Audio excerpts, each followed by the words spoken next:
gente, tudo bem com vocês? Hoje nós vamos fazer 10 exercícios do movimento literário pré-modernismo. Aqui na descrição do vídeo você pode baixar o PDF com as questões. Aí você pausa esse vídeo, faça as questões, depois volte aqui e veja as questões que você acertou, as questões que você errou e por que você errou. Então vamos lá. Questão 1. Observe a seguinte declaração sobre o pré-modernismo. Creio que se pode chamar pré-modernismo no sentido forte de premonição dos temas vivos em 22, tudo que, nas primeiras décadas do século, problematiza a nossa realidade social e cultural. Atente agora para o que se afirma a respeito de algumas obras e autores brasileiros e assinale a alternativa cujo conteúdo não contempla a síntese crítica de Alfredo Bossi. Um dos grandes temas de Os Sertões é a denúncia que Euclides da Cunha faz sobre o crime que a nação brasileira cometeu contra si própria na Guerra dos Canudos. Na aula sobre o pré-modernismo, nós falamos sobre a história dos sertões, que o Euclides da Cunha era jornalista e foi convidado para cobrir a guerra. Ele morava no litoral e foi para o sertão. Quando ele foi, ele tinha a percepção de que aquela guerra era injusta, aquele povo não sabia o que estava fazendo. E quando ele chega lá e percebe a realidade, ele percebe que, na verdade, aquela guerra é contra a própria nação do Brasil, que aquela guerra, afinal, não tinha sentido nenhum, que, de certa forma, os sertanejos tinham uma certa razão em estar se revoltando.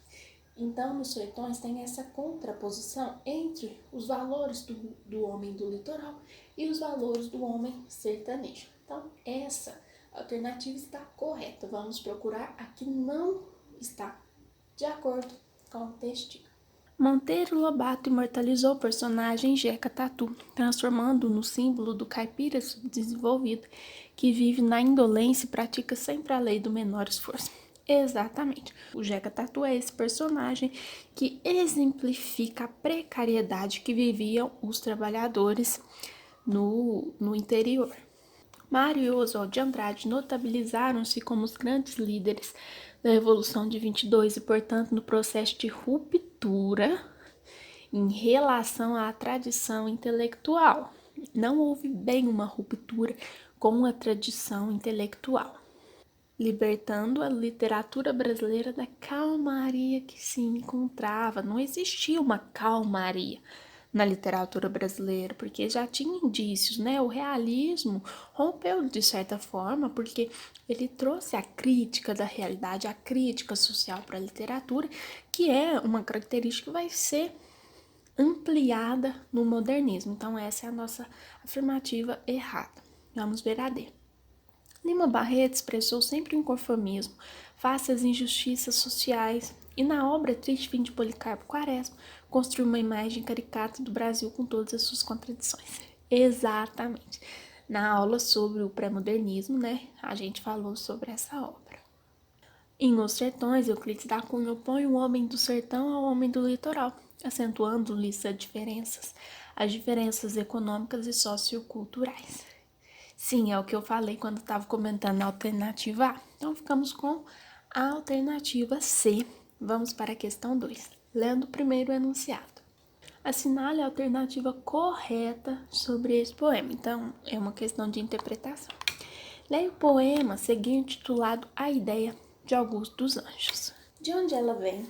De que matéria bruta vem essa luz que sobre as nebulosas cai de incógnitas criptas misteriosas, como as estalactites de uma gruta? Vem da psicogenética e alta luta do feixe de moléculas nervosas que, em desintegrações maravilhosas, delibera e depois quer e executa. Vem do encéfalo absconso que a constringe, chega em seguida às cordas da laringe, tísica, tênue, mínima, raquítica. Quebra a força centrípeta que amarra, mas de repente, quase morta, esbarra no mulambo da língua paralítica. Alternativa correta. A interrogação inicial expressa o apego do poeta aos temas sentimentais do romantismo no Brasil. Totalmente errado, Porque o Augusto dos Anjos não tinha um apego pelos temas do romantismo. Inclusive, o Augusto dos Anjos rompeu, de certa forma, com a poesia que estava sendo feita naquela época, porque ele tinha um teor cientificista, ele trazia para a poesia um caráter de química, de composição dos seres vivos, de decomposição, de degradação, criando uma poesia cientificista que era totalmente diferente do que estava sendo feito naquele momento no pré-modernismo do Brasil. B. A linguagem rica de imagens utiliza um vocabulário científico para abordar uma questão filosófica. Exatamente de onde vem a ideia? Essa é uma pergunta filosófica que vários filósofos ao longo da história se debruçaram para entender. E ele tenta responder essa pergunta, ele fala sobre isso com termos científicos, com termos químicos, exatamente pelo que eu falei na alternativa anterior, sobre essa poesia científica, que tinha esse caráter de decomposição, degradação, tudo isso envolve a poesia do Augusto dos Anjos. Essa é a nossa alternativa correta, mas vamos ver as outras. O emprego de palavras como estalactites e moléculas mostra uma inadequação entre a linguagem científica e o conteúdo do poema. Na verdade, não tem uma inadequação, né? Porque o conteúdo do poema é sim exprimível pelos termos da linguagem científica. O poeta adota a forma do soneto. Sim, ele adota. Porém, rompe com o temário cientificista dominante no seu tempo. Primeiro que ele não rompe, porque ele está exatamente fazendo uma poesia científica. E essa poesia científica não era dominante no tempo dele. Ele era o único que estava fazendo isso naquela época. E, no primeiro quarteto, as palavras nebulosas e misteriosas constituem rimas pobres, retomadas no segundo quarteto pelas palavras nervosas e maravilhosas. Não é uma rima pobre porque ela tem toda a sequência. A, B, B, rima A, B com B. Depois vem o A de novo, rimando com A primeiro e termina com C. Isso no soneto todo não é uma rima pobre no sentido de sem sentido, sem sequência. Por isso que essa alternativa também está errada. Vamos para a próxima questão. Assinale a alternativa incorreta sobre o pré-modernismo, ou seja, uma questão de características. Não se caracterizou como uma escola literária com princípios estéticos bem delimitados, mas como um período de prefiguração das inovações temáticas e linguísticas do modernismo. Essa está correta, tanto que o nome leva exatamente um movimento que antecipa algumas ideias. Pré-modernismo, ele não tem nenhum nome próprio, porque ele não tinha uma ideia bem definida. Ele é anterior, ele prefigura ideias que serão características fortes do modernismo. Então, essa alternativa está correta. B. Algumas correntes de vanguarda do início do século XX, como o futurismo e o cubismo, exerceram grande influência sobre os nossos escritores pré-modernistas, sobretudo na poesia. Essa é incorreta, porque as vanguardas vão inspirar principalmente o modernismo e não o pré-modernismo. Inclusive, alguns autores do pré-modernismo não viam muito bem as vanguardas, o novo estilo que estava surgindo naquela época, e inclusive o Monteiro Lobato, que é classificado como pré-modernista, mas teve uma briguinha com os artistas do modernismo, porque ele não achava, por exemplo, que o impressionismo, ele não achava que as vanguardas fossem caracterizadas como arte, como escola artística. Então, os autores do pré-modernismo não foram influenciados pelas vanguardas. Então, essa é a alternativa incorreta. Vamos ver as outras. Tanto Lima Barreto quanto Monteiro Lobato são nomes significativos da literatura pré-modernista produzida nos primeiros anos do século XX. Verdade. Pois problematizam a realidade cultural e social do Brasil. Essa também é verdade. O pré-modernismo já antecipa algumas características do modernismo, como problematizar a realidade. D.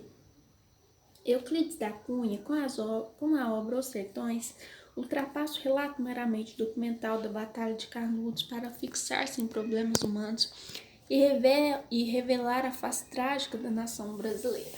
Essa também é verdade, né? A gente falou sobre isso nas questões anteriores, sobre os sertões do Euclides da Cunha, sobre como ele se viu em uma dicotomia, né, entre o homem do Nordeste, entre o homem do litoral. E a partir disso ele começa a analisar a própria nação brasileira, a própria característica, a própria dualidade que envolvia a nação brasileira do século XX. Vamos ver a próxima.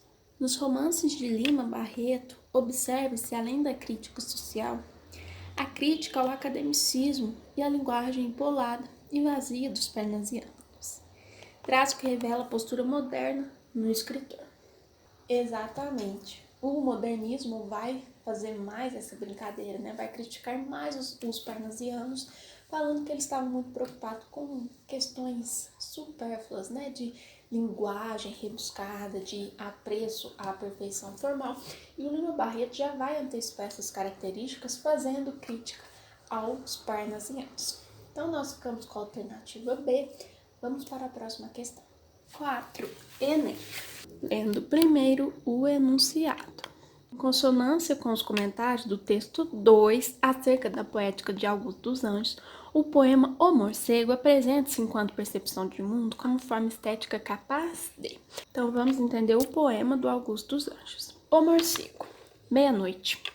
Ao meu quarto me recolho. Meu Deus, e este morcego? E agora vede. Na bruta ardência orgânica da sede, morde-me a goela ígneo escaldante molho. Vou mandar levantar outra parede. Digo, ergo-me a tremer, fecho o ferrolho e olho o teto. E vejo ainda, igual a um olho, circularmente sobre a minha rede, pego de um pau, esforços faço. Chego a tocá-lo, minha alma se concentra. Que ventre produziu tão feio parto? A consciência humana é este morcego. Por mais que a gente faça à noite, ele entra imperceptivelmente em nosso quarto. Ou seja, ele está fazendo essa associação do morcego com a consciência humana. Não importa o que você faça, não importa como você tente mandá-la para longe, faça de tudo para que ela não apareça, em algum momento ela vai aparecer. Vamos ver o texto 2 que comenta esse poema do Augusto dos Anjos. O lugar comum em que se converteu a imagem de um poeta doentio, com gosto do macabro e do horroroso, dificulta que se veja na obra de Augusto dos Anjos o olhar clínico, comportamento analítico, até mesmo certa frieza, certa impessoalidade científica. Então, o poema Morcego apresenta-se enquanto percepção de mundo como forma estética capaz de a.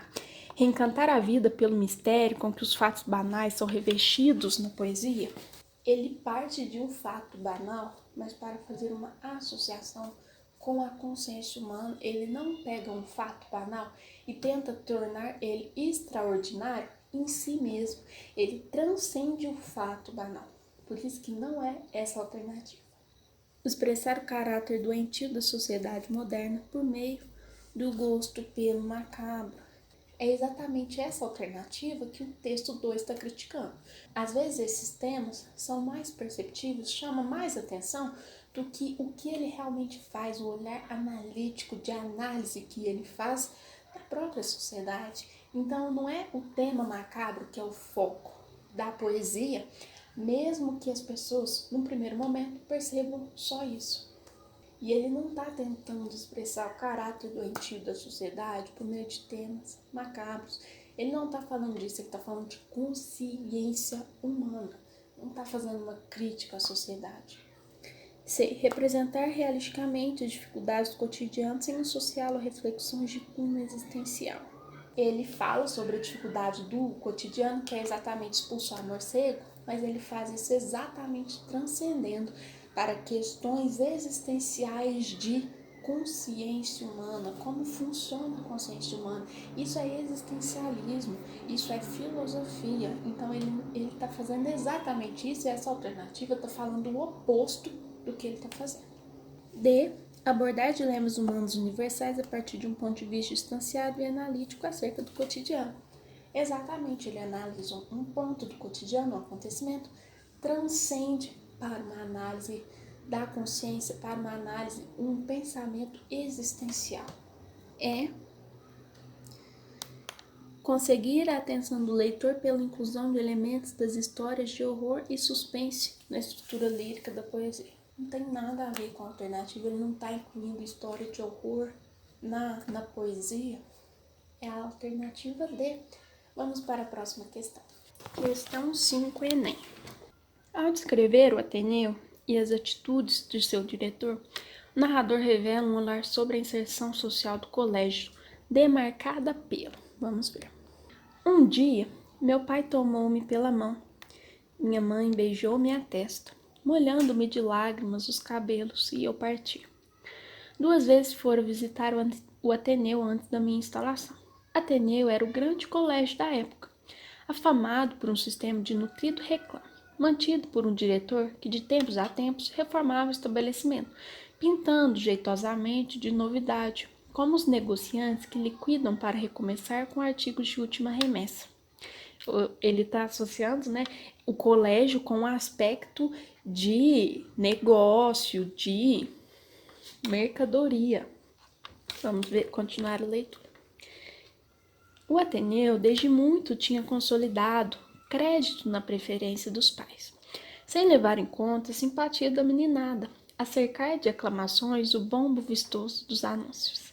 O doutor Aristarco Argolo de Ramos, da conhecida família do Visconde de Ramos do Norte, enchia o império com seu renome de pedagogo. Eram boletins de propagandas pelas províncias, conferências em diversos pontos da cidade, a pedidos à substância, atochando a imprensa dos lugarejos, caixões, sobretudo de livros elementares, fabricados às pressas com ofegante e esbaforido concurso de professores prudentemente anônimos. Caixões e mais caixões de volumes cartonados de Leibniz, inundando as escolas públicas de toda a parte, com a sua invasão de capas azuis, róseas, amarelas, em que o nome de Aristarco inteiro, sonoro, oferecia-se ao pasmo venerador dos enfaimados de alfabeto dos confins da pátria. Os lugares que não procuravam eram um belo dia surpreendidos pela enchente gratuita, espontânea e irresistível, e não havia senão aceitar a farinha daquela marca para o pão do espírito. O Raul Pompeia, descreve como a educação era, de certa forma, ligada à mercadoria e a negócio. Além disso, quando ele fala sobre os livros, que vinha o nome do Aristarco, que era o diretor da escola, tem uma certa vaidade, Ele imprimia todos os livros com o nome dele, dava de forma gratuita, distribuía na cidade, tudo isso por causa da vaidade, para que o nome dele seja reconhecido, para que a escola seja reconhecida. Então ele está fazendo uma crítica a essa forma como a educação é retratada. Então, a inserção social do colégio demarcada pela ideologia mercantil da educação, exatamente, repercutida nas vaidades pessoais, exatamente, vaidade pessoal do Aristarco. Vamos ver as outras alternativas. Interferência efetiva das famílias, determinantes no processo educacional. Não tinha uma interferência afetiva da família e essa interferência não estava relacionada com o processo educacional, porque havia toda uma propaganda para que as famílias colocassem os filhos na escola. Não tinha uma interferência afetiva das famílias no próprio processo educacional, porque a família não tinha controle do processo educacional. Produção pioneira de material didático responsável pela facilitação do ensino. Tinha a produção de material didático, mas esse não é um enfoque que o personagem está dando na caracterização do material didático. Ele não está falando que o Aristarco estava distribuindo apostilas e materiais para uma democratização do acesso ao material escolar. Ele estava fazendo aquilo por pura vaidade. Para que colocar o nome dele estampado no livro e distribuir? Tinha mais um aspecto de vaidade e não de democratização. Ampliação do acesso à educação com a negociação dos custos escolares. Não tinha ampliação do acesso à educação, era uma escola super cara, como ele mesmo descreve, que o diretor era filho do Visconde, não sei do que. Era um colégio para pessoas ricas. Não tinha ampliação do acesso, ainda mais com negociação de custos, porque era uma escola famosa exatamente pelas inúmeras propagandas, não tinha negociação. As pessoas caíam lá dentro e disputavam a vaga. Cumplicidade entre educadores, famílias, unidos pelo interesse comum do avanço social. Não tinha interesse no avanço social, tinha interesse no prestígio. A escola foi criada com uma imagem de elite, de prestígio. Os pais não estavam colocando os filhos lá somente pelo interesse educacional, mas também pelo que a escola tinha como nome, de melhor escola de não sei o quê. Então, todas as ações não estão restritas ao interesse pelo avanço intelectual dos filhos ou dos alunos, mas exatamente nessa relação propagandística, mercadológica da própria educação. Vamos para a próxima questão. 6. Enem. A experiência urbana é um tema recorrente em crônicas, contos e romances do final do século XIX e início do século XX. Muitos quais elegeram a rua para explorar essa experiência. Nos fragmentos 1 e 2, a rua é vista respectivamente como lugar que. Então, vamos entender como a rua é vista e descrita nos textos. Texto 1. Eu amo a rua. Esse sentimento de natureza toda íntima não vos seria revelado por mim se não julgasse, e razões não tivesse para julgar. Que este amor assim absoluto e assim exagerado e partilhado por todos vós. Nós somos irmãos, nós nos sentimos parecidos e iguais. Nas cidades, nas aldeias, nos povoados, não porque soframos com a dor e os desprazeres, a lei e a polícia, mas porque nos une, nivela e agremia o amor da rua. E este mesmo, o sentimento imperturbável e insolúvel, único que, com a própria vida, reside as idades e as épocas. Então, nesse texto, a rua é caracterizada como um ambiente de amor, de união e algo que permanece, né? Não importa a passagem do tempo, não importa a época, a mudança de costumes, a rua permanece. A rua é como se fosse algo universal que, sobretudo, carrega uma coisa de amor, de companheirismo, de união. Vamos ver no texto 2. A rua dava-lhe uma forca de fisionomia, mais consciência dela. Como se sentia estar no seu reino, na região em que era rainha imperatriz. O olhar cobiçoso dos homens e o de inveja das mulheres acabavam o sentimento de sua personalidade. Exaltavam-no até. Dirigiu-se para a rua do Catete com seu passo miúdo e sólido. No caminho trocou cumprimentos com as raparigas pobres de uma casa de contos da vizinhança. E debaixo dos olhares maravilhados das pobres raparigas, ela continuou seu caminho, arrepanhando a saia, satisfeita que nem uma duquesa, atravessando seus domínios. Já nesse texto 2, a rua é descrito como uma passarela, né? A mulher toda, a imperatriz da rua, mandando com a sua beleza, os homens olham apaixonados, as mulheres olham com inveja, e ela, na sua magnitude de rainha da rua, cumprimenta as pessoas mais pobres, né? Nossa, deixa eu cumprimentar, fazer caridade. Então, a rua é vista como uma passarela, com tapete vermelho. Já no texto anterior, a rua é vista como união, companheirismo. Então, vamos ver qual alternativa melhor se encaixa nessa percepção que eu acabei de falar. A rua no texto 1 desperta sensações contraditórias. Não tem sensação contraditória na percepção da rua no texto 1. E no texto 2 tem um desejo de reconhecimento. Tem algo relacionado a reconhecimento, não que a mulher no texto 2 deseje reconhecimento, porque ela já se sente reconhecida, tanto que as pessoas olham para ela, então ela não está desejando ser reconhecida, ela já é reconhecida. No texto 1, a rua favorece o cultivo da intimidade. Tem um aspecto de intimidade, realmente, só que essa parte de exaltação dos dotes físicos não é bem uma verdade, porque tem uma exaltação, mas não é só do dote físico, porque tem uma caracterização também da roupa. Ela se sente uma duquesa, ela passa a mão na saia, ela cumprimenta pessoas mais pobres, ou seja, ela é uma moça, pode ser bonita, né, que ela atrai atenção, mas ela se veste muito bem, ela se sente a rainha. Então tem, de certa forma, não só um dote físico, mas nas vestimentas também. Mas vamos deixar essa alternativa como uma possibilidade, porque o Enem tem disso, né? Às vezes as alternativas, cada uma contém um pouquinho de verdade, mas tem aquela que é a mais certa, que caracteriza muito bem o texto, e às vezes o aluno fica com dúvida entre uma e outra. Vamos deixar essa como possibilidade, mas vamos ver se tem outra. A rua no texto 1 possibilita vínculos pessoais duradouros. Tem um caráter de vínculo pessoal duradouro, né? Mas a rua ela permanece. Já não tem um encontro casual, a rua não é como um encontro casual no texto 2, porque a mulher usa a rua como se fosse uma passarela. Então a rua no texto 2 não tem bem esse sentido de encontro casual. D propicia o sentimento de comunidade e a exibição pessoal.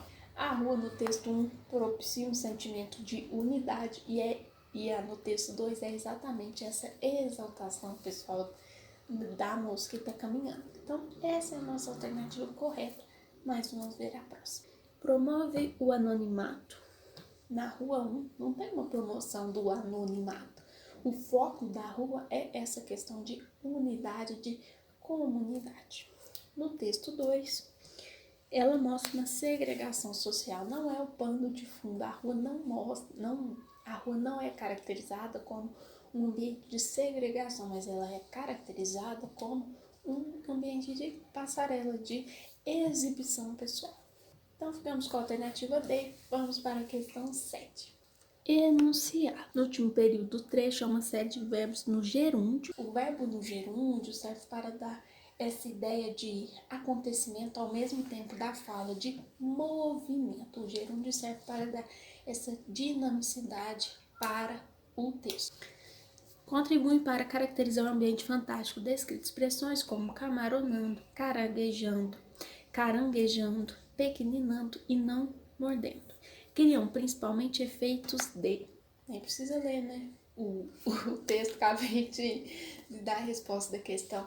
Letra E dá um aspecto de dinamicidade, de movimento. Questão 8, lendo primeiro o enunciado. Os relatos do último ato da Guerra de Canudos fazem uso de representações que se perpetuariam na memória construída sobre o conflito. Nesse sentido, cada autor caracterizou a atitude dos sertanejos, respectivamente, como fruto da. Então, vamos entender como o autor caracteriza a ação, as atitudes dos sertanejos. Na trincheira, no centro do reduto, permaneciam 4 fanáticos sobreviventes do extermínio. Era um velho, coxo por ferimento e usando o uniforme da guarda católica. Um rapaz de 16 a 18 anos, com um preto alto e magro e um caboclo. Ao serem intimados para deporem as armas, investiram com enorme fúria.